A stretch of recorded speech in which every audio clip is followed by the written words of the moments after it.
चौधरी, जिनका स्टेटमेंट सामने आ चुका है, उन्होंने नितिन नवीन को बधाई दी है। मंत्री अशोक चौधरी का कहना है कि इतने कम उम्र में दुनिया के सबसे बड़े पार्टी का राष्ट्रीय अध्यक्ष बनना एक बहुत बड़ी उपलब्धि और ये माता पिता और महादेव के आशीर्वाद के बिना संभव नहीं। और उन्होंने क्या कुछ कहा, आपको सुनवा देते हैं। नितिन नवीन को बधाई देने का सिलसिला जारी है। अशोक चौधरी जी उनके कैबिनेट के सहयोगी हैं, कई टर्म से साथ में काम उन्होंने किया है। किस तरह से देख रहे हैं बड़ी जिम्मेदारी, इतनी बड़ी पार्टी के राष्ट्रीय अध्यक्ष, कार्यकारी राष्ट्रीय इतना बड़ा राजनीतिक छलांग बिना अपने माता पिता के आशीर्वाद और बिना महादेव की कृपा से संभव नहीं है।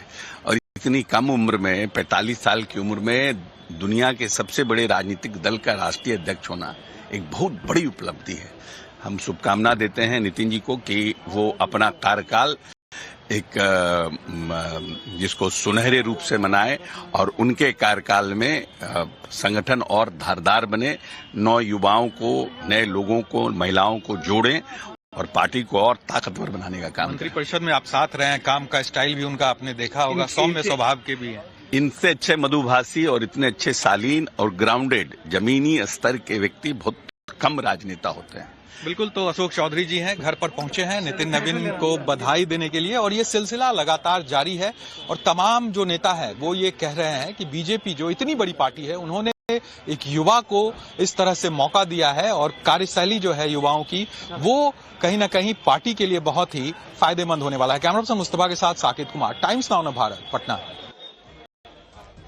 तो नितिन नवीन को ये जिम्मेदारी देकर के, ये कमान देकर के आखिरकार बीजेपी ने और क्या संदेश दिया है, ये भी जानना जरूरी है। तो ये कुछ और बड़ी बातें ग्राफिक्स के जरिए आपको बता रही हूँ।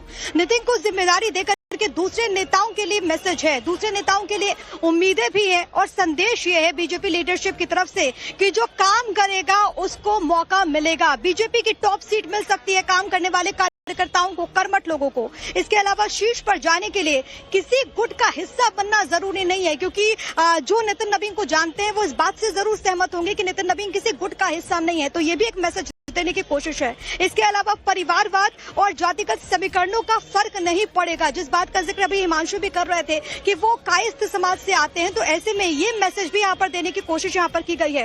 बीजेपी अब युवाओं को बैक सीट पर नहीं रखना चाहती है, नई पौध को आगे बढ़ाने की कोशिश है जो कि लगातार जारी, और इसके जरिए ये संदेश भी इसमें निहित है। युवाओं को पार्टी में सीधे मौका मिलने का एक बड़ा संदेश मिला। ये वो तमाम जो युवा हैं जो कि बीजेपी से जुड़े हुए हैं, उनके लिए एक पॉजिटिव खबर के तौर पर भी है, एक महत्वपूर्ण फैसले के तौर पर भी है। इसके अलावा बीजेपी ने फिर से बता दिया कि वो प्रयोग करने में नहीं हिचकती है, वो सरप्राइज देती है और ऐसा पहले भी कई बार हुआ है। और अब एक बार फिर से भारतीय जनता पार्टी ने इस पूरी लाइन को चरितार्थ किया है कि वो प्रयोग करने में नहीं डरती है, नहीं हिचकिचाती है।